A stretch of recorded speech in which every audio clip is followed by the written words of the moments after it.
Recording in progress. Hi, Jim. I'm Greta. Yeah, I know. I've seen that. It's good to meet you. Good afternoon. Let's see if we can establish a quorum. Madam Clerk, can you call the roll? Chair Duncan, Here. Vice Chair Nunley, Here. Commissioner Manford is absent, Commissioner Morgan, Here. Commissioner Griffin is absent, Commissioner Osmany is absent, Commissioner Ramos. Here. Commissioner Ross so far is absent, Commissioner Sujabu is absent, Commissioner Starks, and Commissioner Wu. Here. All right. We have a quorum, correct? All right. So Madam Clerk, are there any changes to the agenda today? No, there are not. Okay. We'll now move on to the public comment section of the agenda. Madam Clerk, can you read the public comment script? Persons wishing to address the Commission on subjects not on the agenda but within the jurisdiction of the Commission may do so at this time. The Commission cannot discuss or take action on matters not on the agenda for this meeting. To speak on an agenda item, please fill out a speaker card and give it to the clerk. Speakers are limited to 3 minutes per item. Thank you. Are there any speakers today? There are not. All right, then we will now move on to the consent items on the agenda. Madam Clerk, can you read the consent item wording?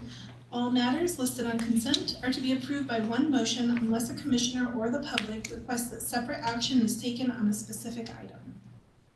All right. Can I ask for a motion to approve the consent items? Move consent. Second. So it's moved by Commissioner Morgan and seconded by Commissioner Wu. Madam Clerk, can you do a roll call vote? Chair Duncan, Aye. Vice Chair Nunley, Aye. Commissioner Morgan. Aye. Commissioner Ramos, Aye. Commissioner Starks. Yes. And Commissioner Wu. Yes. Motion passes. So we'll move on now to the presentation items. So there will be a presentation from staff for item 2. Clerk, can you read item 2? Of course. City of Sacramento Mixed Income Housing Ordinance Preliminary Recommendations. Good evening, commissioners. Is this mic on? Oh, there it is. Okay, my name is Greta Seuss. I'm an associate planner in our long-range planning division at the City of Sacramento. And today I will present on our revised recommendations for the mixed income housing ordinance. The mixed income housing ordinance, which was last updated in 2015, establishes requirements for how new residential development contributes to the production of affordable housing in our city and implements the goals and policies of the city's housing element. We're currently underway with a project to consider amendments to this ordinance. Our adopted housing element provides direction for us to do so in program H1. Oops. There we go. That was that slide. Okay, moving on. Where are we now? So the first phase of this project was the release of a draft report, draft policy objectives, and potential ordinance options. During this phase, we sought questions and feedback on the feasibility analysis, as well as input on draft policy objectives and potential ordinance options. Phase 2, where we are now, includes the release of preliminary and revised recommendations for a revised ordinance. In the last phase, we will move on to ordinance adoption. We last visited the Sacramento Housing and Redevelopment Commission in November to receive input on the preliminary recommendations. Today, we're seeking input on the revised recommendations for an ordinance framework. I'll first provide a refresher of our preliminary recommendations that were released in October of 2023. The original recommendations included on-site requirements with in-lieu fee and land dedication alternatives. You'll notice a shift in the way that these options are presented here using compliance option 2, compliance option 1, option 2, etc., rather than on-site requirements. And this is to ensure clarity when presenting the ordinance framework, As stated in previous presentations on this topic, alternatives are required to be offered when cities impose inclusionary requirements on rental developments. So given this reality, we want to make it clear to stakeholders, community members, and decision makers what the options are to development projects as they come through.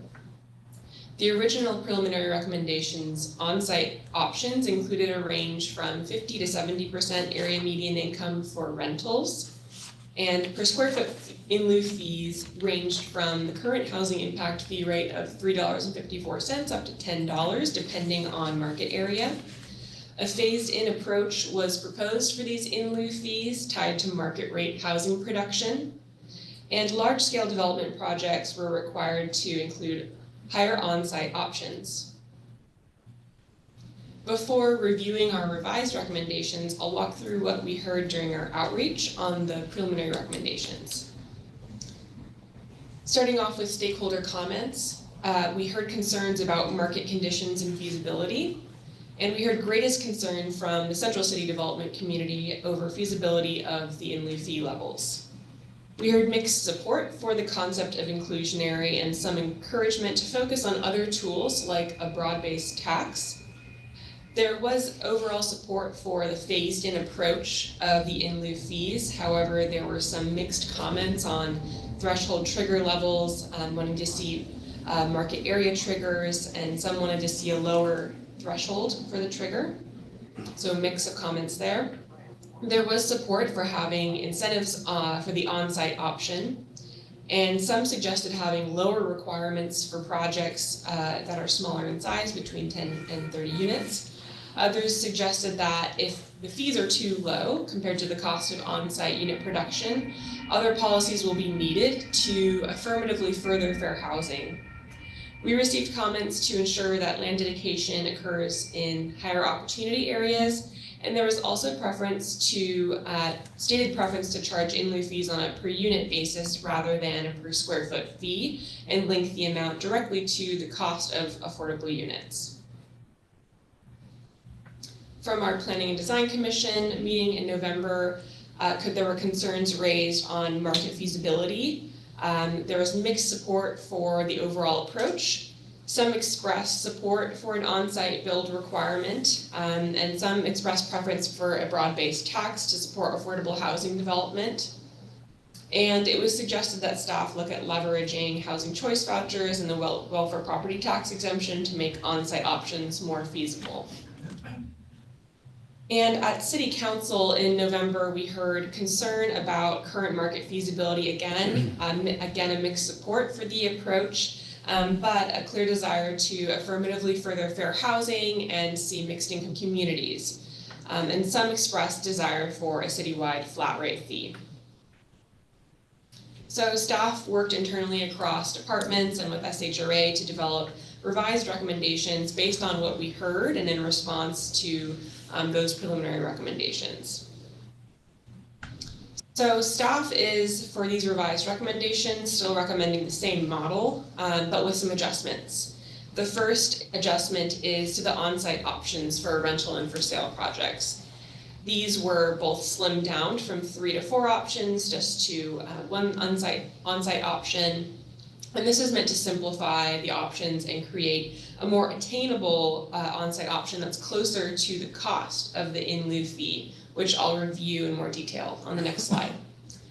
Staff is not recommending changes to the in lieu fee levels, and this is because we feel that the fees were appropriately set based on the feasibility analysis findings, and are still recommending to phase the fees in based on market conditions, which I'll also elaborate on some more later.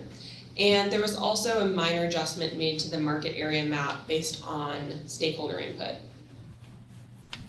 So talking a bit about the in lieu fee versus on-site option, this graph shows the cost per square foot to comply with the various options that were offered between the original preliminary recommendations shown in the gray bars and the revised recommendations shown in the darker blue bars.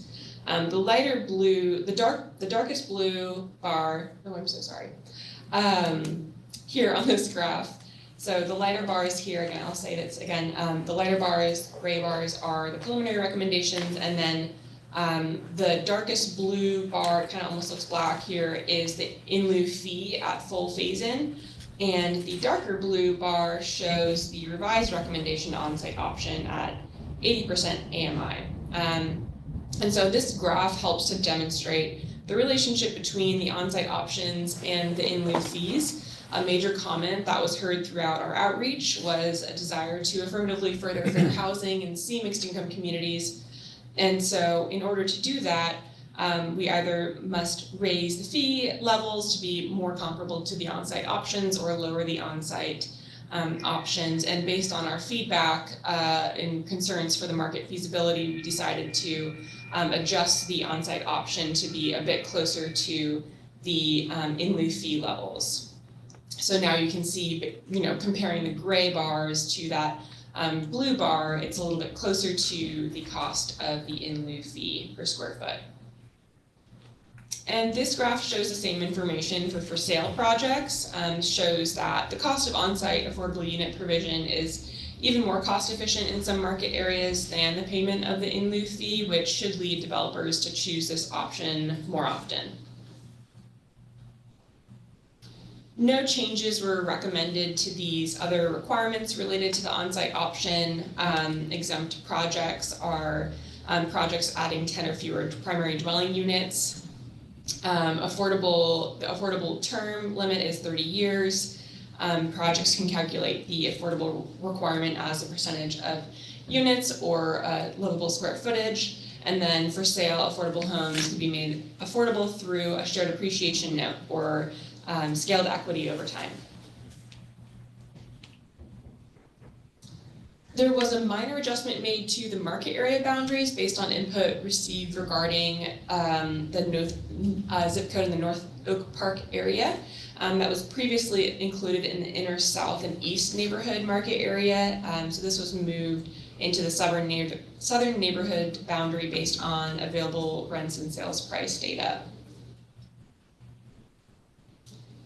Next, our proposal for the phased-in approach remained the same. So our trigger would be, so every calendar year that 2,500 market rate units are issued permits. Then the next fiscal year, so in July 1st of the next year, we would move to step 2, and then the final fee rate after that production level is reached again. And this graph shows our recent housing production since 2013. This graph shows the market rate units in gray with the deed restricted and affordable dwelling units separated, shown in green because they're not being included in our trigger number. So you can see that we've reached that 2,500 unit threshold number 4 times in the past years. We're still working on our 2023 data and hope to incorporate that in this soon. Other ordinance components include land dedication. So we added requirements under this option based on feedback to address affirmatively furthering fair housing concerns. So putting some more focus on that under the land dedications. No changes were made to the large-scale development project requirements. However, based on feedback from this commission and others, new incentive options were added. So the ability for projects to potentially utilize state density bonus still remains, but there were 2 new options added. So first is an incentive option for the using the welfare property tax exemption. The city could facilitate eligibility for a welfare property tax exemption for the inclusionary units under existing state law. So the developer, to qualify, must have a nonprofit partner and receive financial assistance from a public agency. So nominal amounts of assistance could be provided to projects that propose on-site inclusionary units that have a nonprofit partner, and then they would be able to qualify for this welfare exemption. Only the inclusionary units would be exempt from property taxes, not the entire project. And use of this exemption may offset the cost of projects, restricting the 7% at 80% AMI by $5 to $7 per square foot. So, a fair amount. And lastly, the ability of projects to utilize housing choice vouchers was added. While this is something that projects could do regardless of specification in an ordinance, it's something that we want to highlight as a potential incentive for on-site production, just due to HUD fair market rent offerings in certain zip codes. The cost of projects to restrict 7% of their units at 80% AMI may be offset by a nominal amount up to an approximate $10 per square foot, depending on the location and share of affordable units occupied by housing choice vouchers. And then lastly, since the development of this staff report, staff have identified new changes that we'll be recommending to City Council on March 19th. So I'll review those for you all now. And first is the addition of one lower AMI option on the rental on-site options. So we're proposing to add 5% at 60% AMI. And this is in response to our most recent outreach to our Housing Policy Working Group and Planning and Design Commission this past month around concerns to affirmatively further fair housing. So this option allows projects to comply by offering units at deeper affordability levels. We also are proposing to add an in-lieu fee downward trigger. So earlier in my presentation, I talked about stepping up in our phase-in approach based on reaching a certain threshold trigger level of 2,500 units. So this would also add a trigger to go back down if housing production is below a certain threshold. We would step back down in the in-lieu fee levels. And the proposed number for that is $12.50. We're also proposing to reduce the in-lieu fee rate within a half mile of walking distance to high-frequency transit. So concerns were raised by stakeholders and Planning and Design Commission members regarding the imposition of higher fees in the central city, suggesting that this would be in conflict with our goals to support infill housing. And so staff took this feedback and in alignment with our recently adopted 2040 general plan, are recommending a 25% reduction in fee levels for projects within a half mile walking distance from high-frequency transit stops. Next, concerns were raised by stakeholders regarding the ability of the ordinance to affirmatively further fair housing given the in-lieu fee payment options. So staff is recommending that funds generated through in-lieu fees be prioritized for projects in higher opportunity areas to affirmatively further fair housing. And lastly, staff is going to be recommending building in a trigger to revisit the ordinance should a sustainable funding source be identified. Many stakeholders and planning design commissioners have stated preference for broad-based taxes to fund affordable housing rather than placing requirements on market rate development. So in response to this, staff recommends a provision be added in an accompanying ordinance resolution that commits the city to revisiting the ordinance if an alternative local affordable housing funding source is enacted that is projected to produce at least $5 million annually. So staff will be taking these recommendations to City Council on March 19th and will be seeking City Council direction to craft an ordinance based on this presented framework. And following direction that we receive, we will draft the ordinance revisions and bring them to governing bodies for approval in late summer of this year. I know that was a lot, so I'm happy to ask any or answer any questions and look forward to your feedback on this. Thank you. Thank you, Greta. Any questions from commissioners? Commissioner Nunley. Yeah, on your on-site requirements, and I'm sorry, I think it says page 31 of 63, but I don't think that's what yours has. It says on-site requirements. And you mentioned about projects must calculate the affordable unit requirement as either or, a percentage of unit or a percentage of livable square footage. Who decides on that? They make that choice themselves, or? They can make that choice themselves, yes. And then, let's see.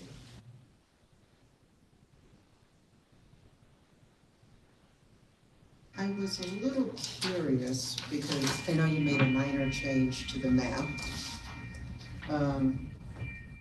And you had inner south and east neighborhoods, which looking on the map, the green, it looks like they were kind of spread far apart. And I was wondering, how was this how was it determined as far as when it went to those areas and things? And I'm sure there's a big explanation for that.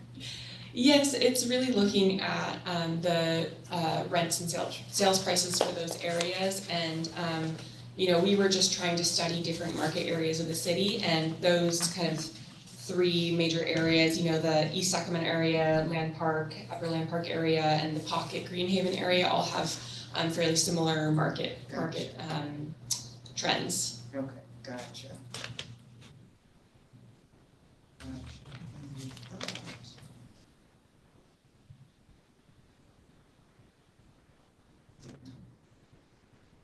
I think that's it for me, thank you.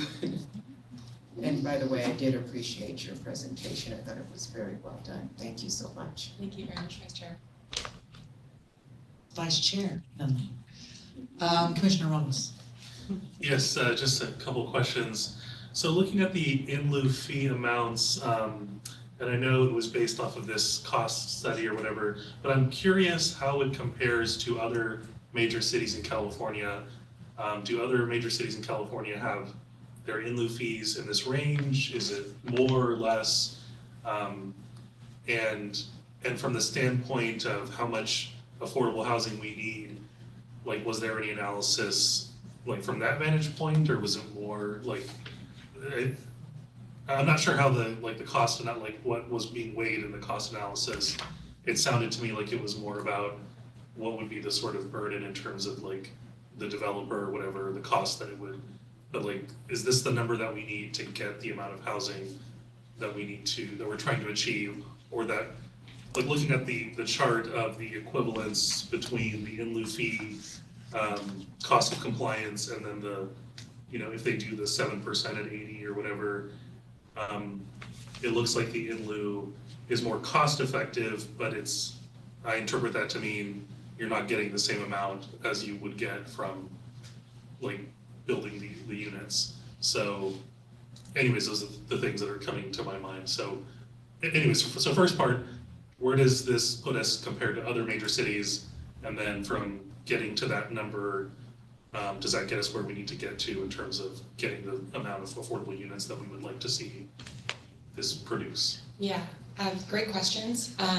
So you're correct in that we really did base them off of our feasibility analysis, looking at, what does the burden look like to projects? Is it going to make it completely infeasible, or is this marginally feasible? And so that's kind of how we looked at the fees from our perspective. But we did also look at other jurisdictions in California and a few beyond California in our draft report. We have in-depth case studies, and then we also have an analysis or a summary table looking at our jurisdictions around us in SHRA region, what their requirements are. And so just for an example, it's somewhat difficult to compare certain policies just because they're structured differently. For instance, it's common to have jurisdictions charge a fee per market rate unit rather than per square foot, or per affordable unit that would be otherwise required on the project. But looking at, for instance, West Sacramento, if you do some math and assume around 100 units in a project and about 500 to 700 square foot units, their fee would come out to about $15, $11 to $15. So that's a higher fee than we're proposing in our central city. Obviously, if you use different numbers for that, it might come out different. Sacramento County obviously has their impact fee that is really comparable to ours. Elk Grove has a per square, similar per unit fee, but if you did the math again using that same calculations, it would be about $5 to $7 per square foot. But we do see other jurisdictions in our case study research that had fees up to $27 per square foot, and so I think that it's probably somewhere in the middle, especially considering that we have fees ranging based on market area, is kind of what my response to your first question. And then the second question related to the cost of affordable units, or our affordable need. We don't have that analysis done right now. We are preparing, or our consultant is preparing a nexus study for us to have as part of this, not because it's required for adoption of this type of policy with an in lieu fee. We would be required to have a supporting nexus if we continued with an impact fee based model, but that nexus will essentially look at what the cost would be for projects, to what the highest fee would be that we could charge based on the level of affordable housing need that is generated by the production of new market rate housing. So that will tell us kind of a general, what's the highest fee that would be supported based on this analysis of affordable housing need generated through market rate production. But that's kind of a different way to look at it. Obviously we could use our regional housing needs allocation to kind of do that math as well. But I guess I'll stop there. That's a well, I'm glad you mentioned the RENA, because that's what was coming to my mind of, like, isn't that sort of the official, benchmark of what our goals are for getting affordable units? So we would, I guess I would wonder, would there be any consideration of, how it ties to that in terms of getting to that goal? But anyways, yeah, so that was just what I was wondering.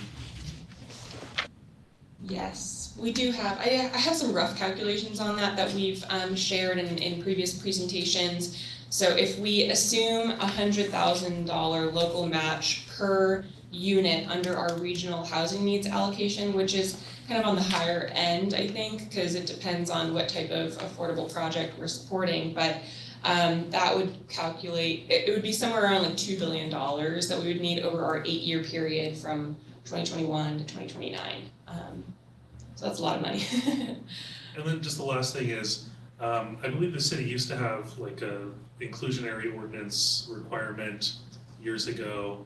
How does that compare to what used to be the city's policy that I think was repealed over a decade ago? Do we have a sense of how it compares to that? Is this would this be putting the city back equivalent with where that used to be, or is this sort of stronger than that, or do we have a sense of the comparison of that previous inclusionary requirement? Yes, we used to have a form of inclusionary. It only applied in our new growth areas of the city. It didn't apply citywide, and it was a requirement.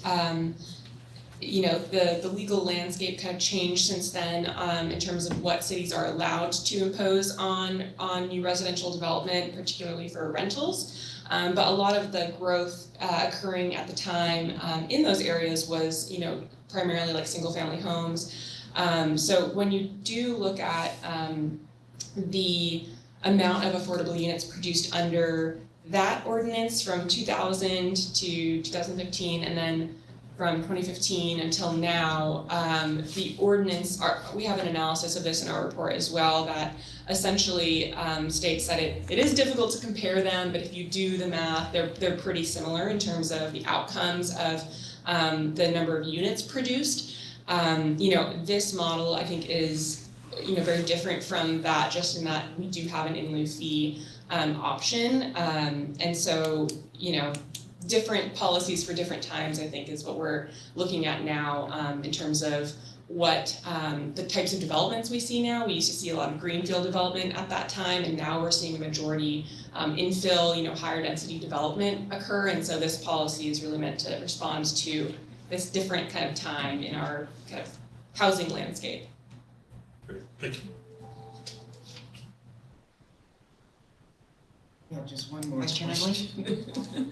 I'm sorry. I was looking and, do I have it correct? So, what is it, 4 of the neighborhoods that you've identified, the fee will not change at all? It's only the Central City And the inner, south, and east and west will change?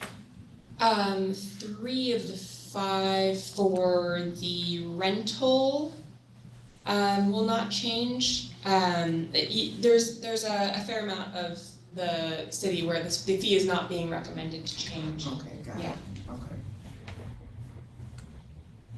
And that's different from when it started out at preliminary, it was everybody was going to change a little bit, and now it's, The fees did not actually change. The final in lieu fee rates in the tables did not change since the preliminary recommendations. We're just making recommendations to how they are implemented, looking at the phasing up and down based on market production, and then the 25% reduction for projects that are proximate to transit.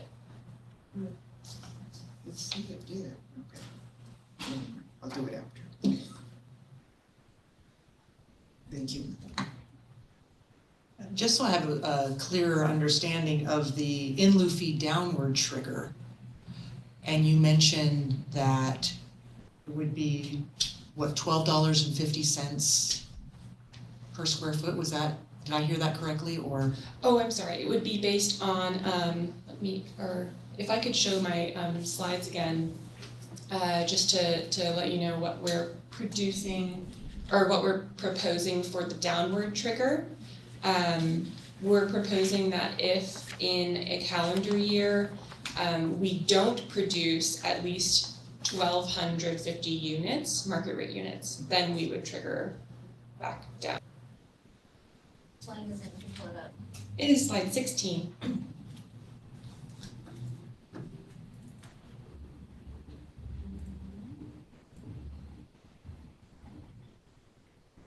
That just gives you an idea of what that looks like in terms of our past production. So if it does hit that downward trigger, then that, can you just reiterate what that would entail? So if we were at the initial step 1 rate, that's shown here, we wouldn't go back down any further. We wouldn't go to 0 or anything, but if we were at step 2 or at the final fee rate, we would go back down 1. Oh, I see, okay, thank you. And this doesn't, it's not stated on the slide here, but these fee levels will change due to the construction cost index. We adjust it every year, like most of our fees we do that, so it'll change by a few % usually each year. This a couple of years ago it was a big change, but it's normally about 3-5% or so. And are we seeing a trend of developers choosing the in lieu versus the in lieu fee versus any other option that they have? Well, it's hard to know right now what they're going to choose. Yeah, it's difficult to know exactly. Because historically, do developers tend to choose in lieu fees? Okay. If they're lower cost. Right. Yes. Thank you. Any other commissioner questions? Madam Clerk, are there any public comments on this item? There are. Okay. So since no motion is needed, we'll move on to item 3, rental assistance demonstration program update. Thank you, Greta. And we have a presentation from staff. Ew. Just wait for it to queue up here. You guys hear me okay? Too robotic.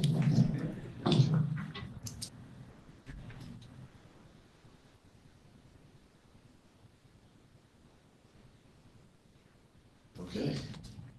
All right. Good evening, Commission.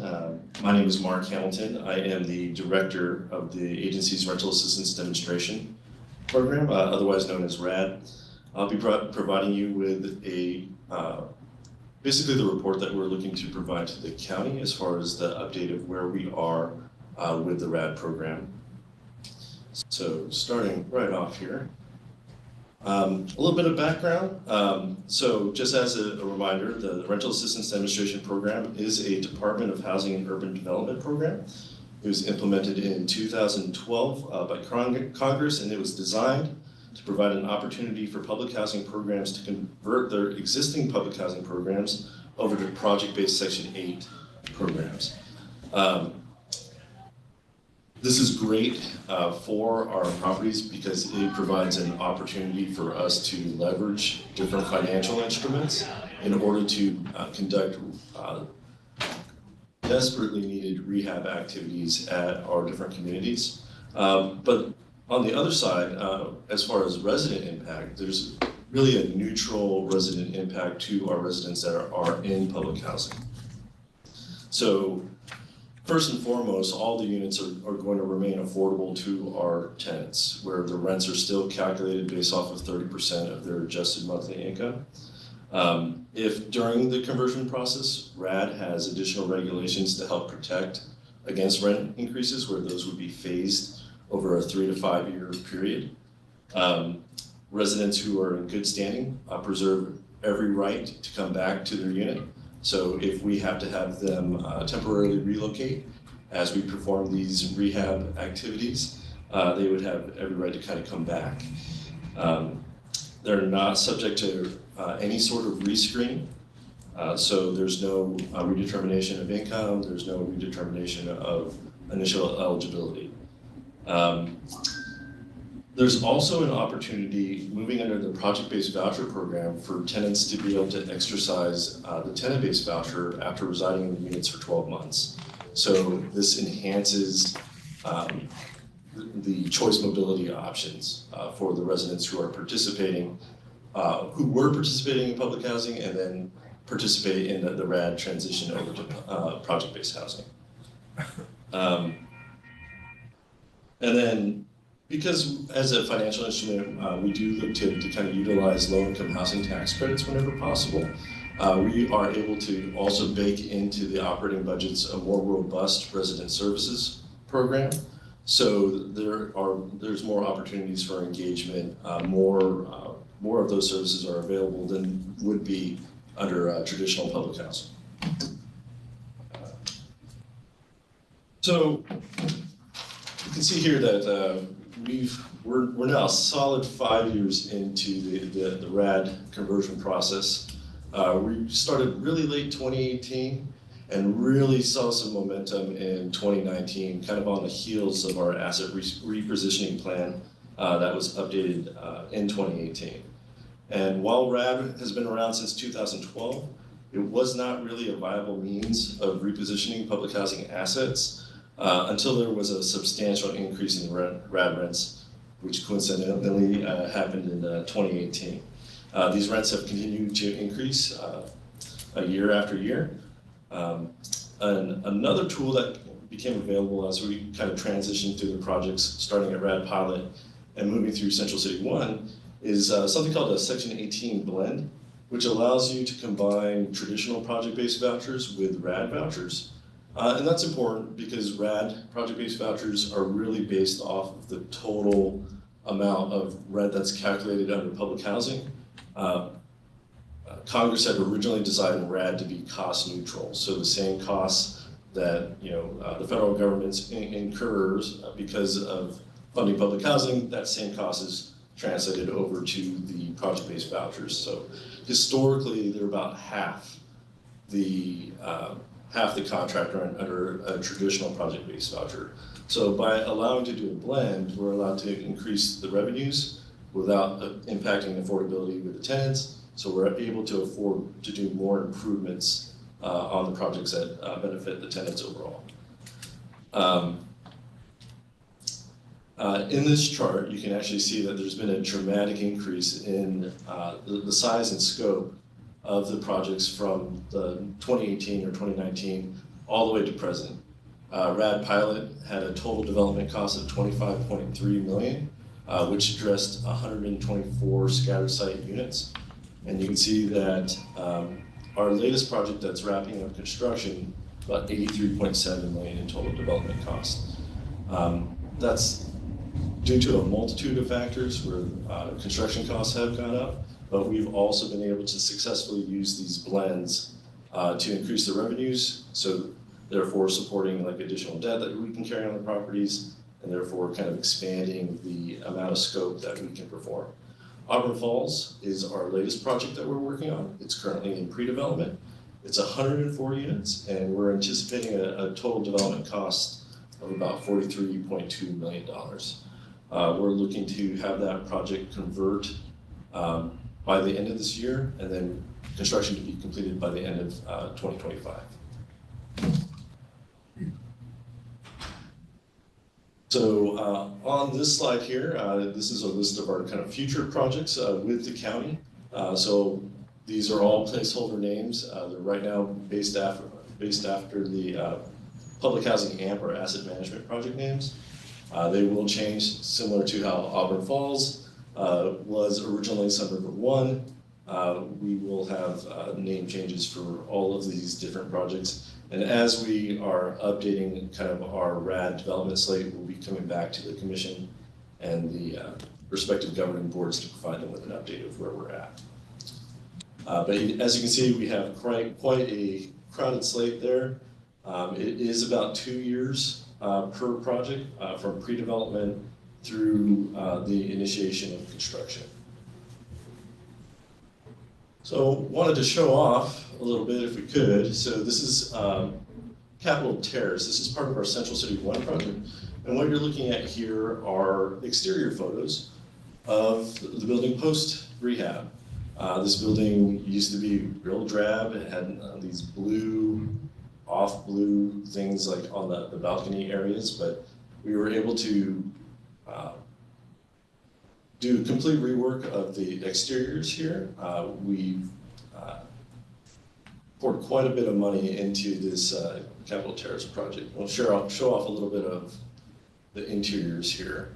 So we were able to add LVP flooring or luxury vinyl plank flooring throughout, brand new cabinets, countertops, which I believe are granite, brand new appliances, completely reworked the bathrooms. Everything's energy efficient, so there's cost savings for the tenants on that end. And of course, we addressed the common area space. So there's a brand new kitchen in this space and a computer lab. So on the left side of that photo is the kitchen, and on the right side is the computer lab there. And we were able to address the laundry room as well. And then at 626 I Street, our Edgewater building, very minor work that we performed here. This building had been rehabbed in 2012, but we did address the flooring, cabinets, some countertops here, and there was some appliance replacement that happened. The bathrooms, for the most part, stayed the same, except for in the 88 units where we did some major tweaks there to accommodate mobility disabilities. And here are some photos of kind of the post-construction common areas. So you see like the mail center, this is the resident lobby on the first floor, and the laundry facility.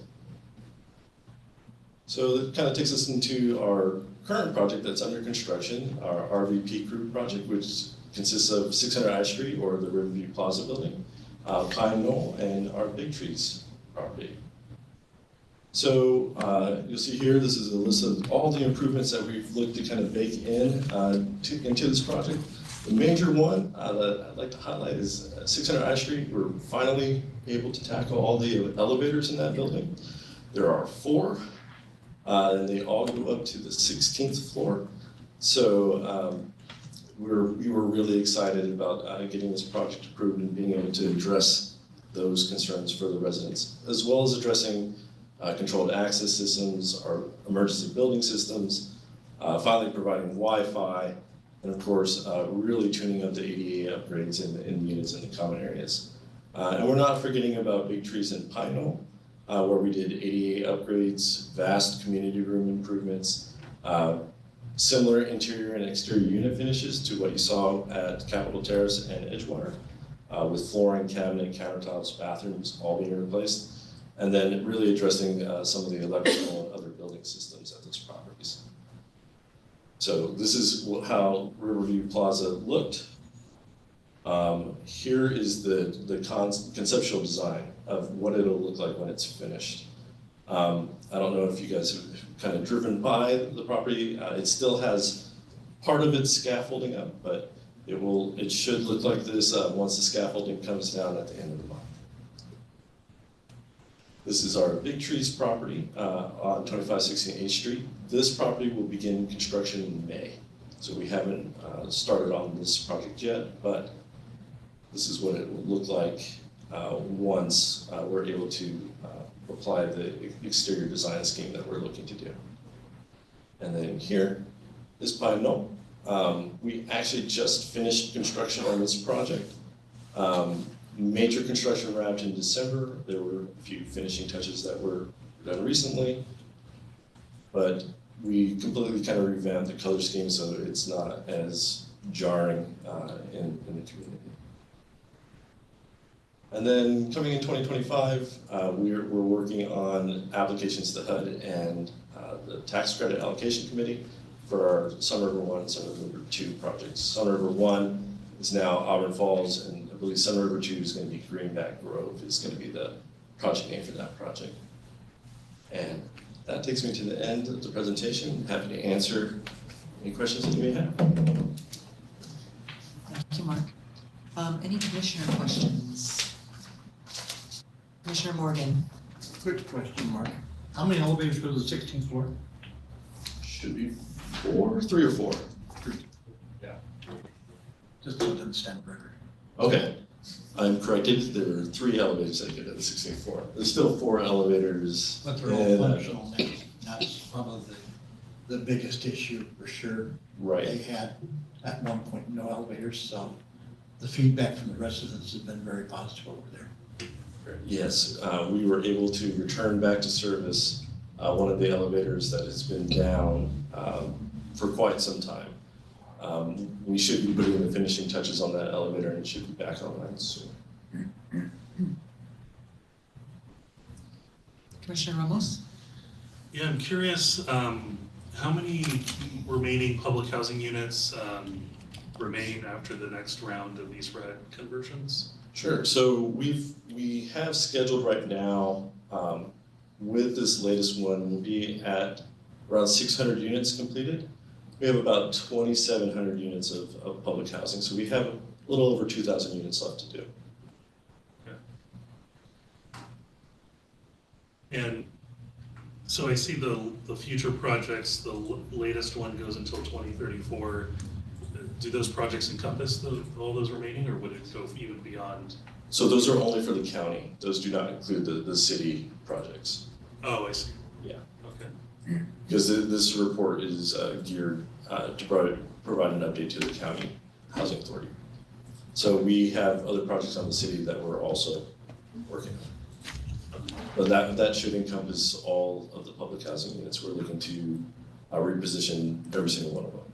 The time horizon is that it would be completed by the mid-2030s, 2034s. Yeah, just based on current trajectory and funding availability. That's correct. Awards for funding is extremely competitive.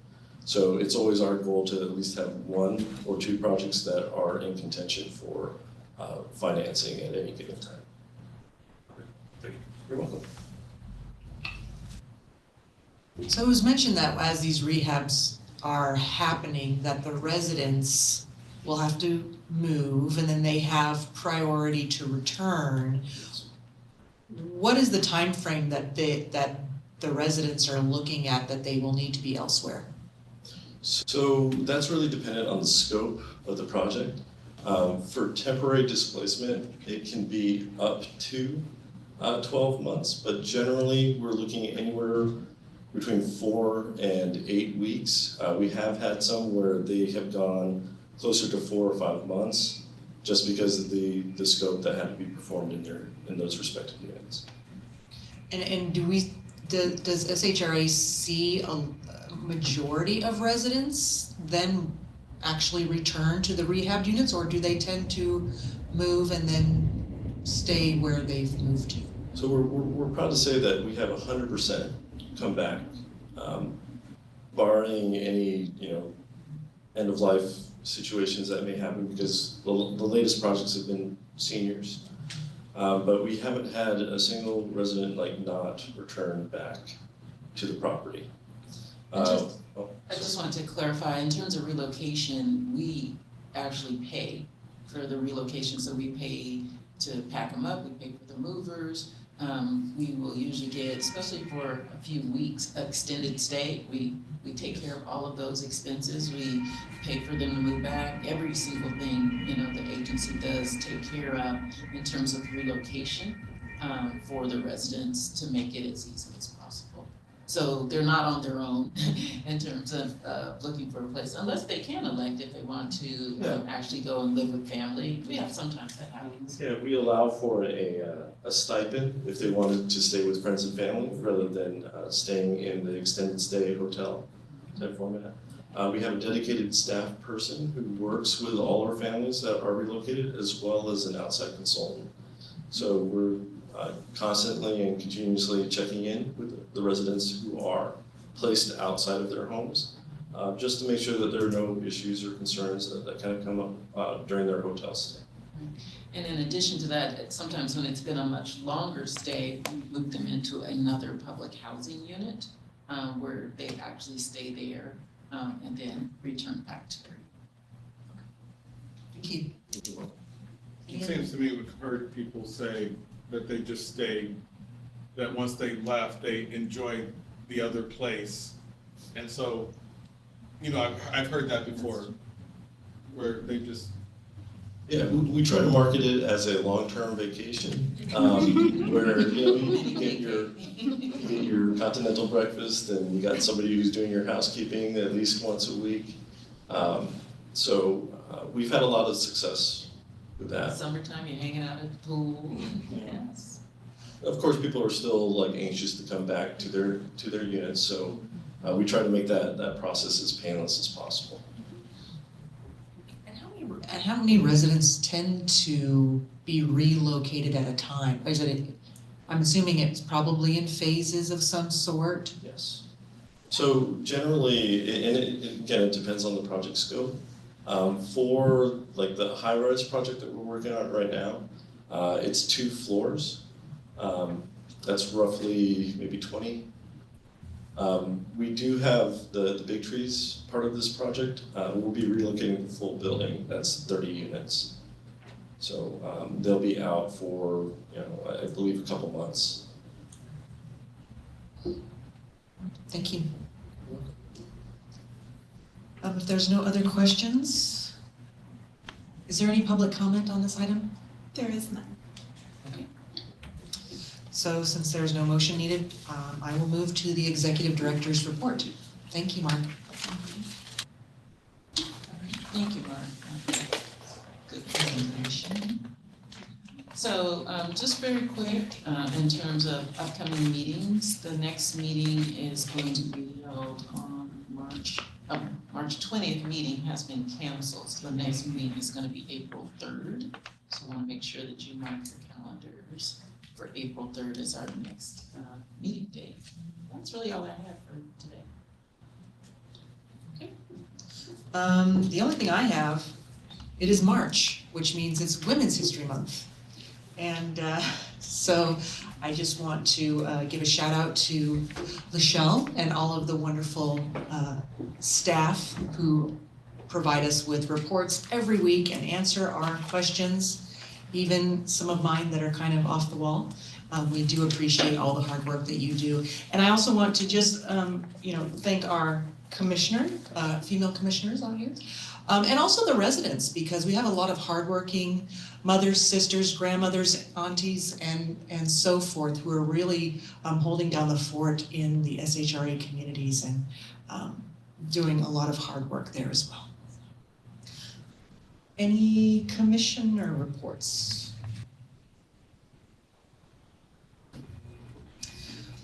So since there is no other business, I will adjourn this meeting.